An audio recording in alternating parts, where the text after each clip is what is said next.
Bonjour et bienvenue dans ce nouveau jour du Challenge Bonheur. Je ne les compte plus, ils sont maintenant trop nombreux.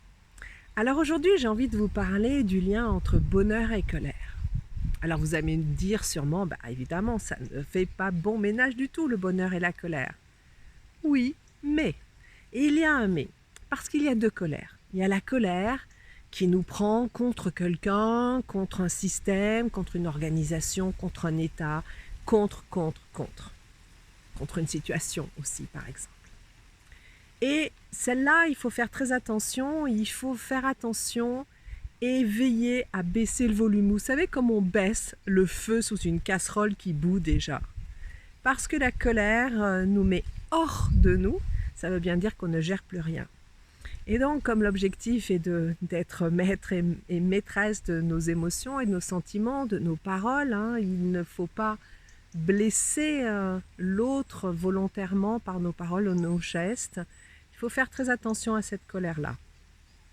Par contre, l'autre, c'est une très bonne colère.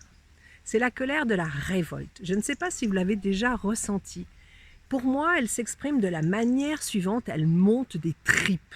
C'est vraiment un sentiment qui monte du plus profond de mes tripes et qui dit non.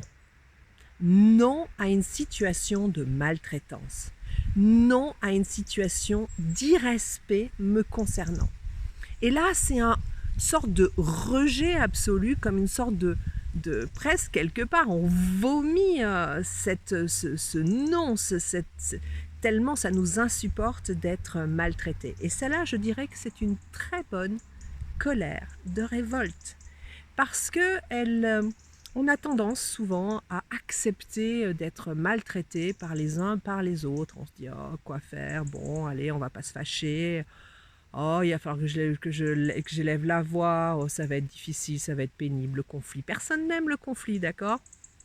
Et pourtant, parfois, il faut savoir non pas rentrer en conflit, mais se positionner et dire non à des agissements qui ne sont pas corrects, qui ne sont pas justes et qui sont même parfois malveillants et certainement néfastes pour vous. Donc il faut dire non. Et ça, c'est une très bonne colère, mais elle n'a pas besoin de s'exprimer dans la violence, dans la brutalité, pas du tout. Elle peut juste être extrêmement ferme. C'est un non ferme. Voilà, j'espère que vous allez bien. J'espère que vous n'êtes pas trop sujet à la colère parce que c'est quand même quelque chose qui n'est pas très agréable à vivre, il faut bien le reconnaître. Quand c'est de la mauvaise colère, moi j'ai le sentiment que c'est comme si du goudron ou du pétrole coulait dans mes veines, c'est absolument détestable. Quant à l'autre, eh bien là par contre, c'est un peu le samouraï en moi qui se réveille et qui dit ça, ce n'est pas possible. Donc là, je l'accepte mieux, même si ce n'est pas facile. Donc j'espère donc que vous êtes plutôt dans des émotions douces comme la joie, la paix. Mais si la colère est là, il faut aussi savoir la traiter.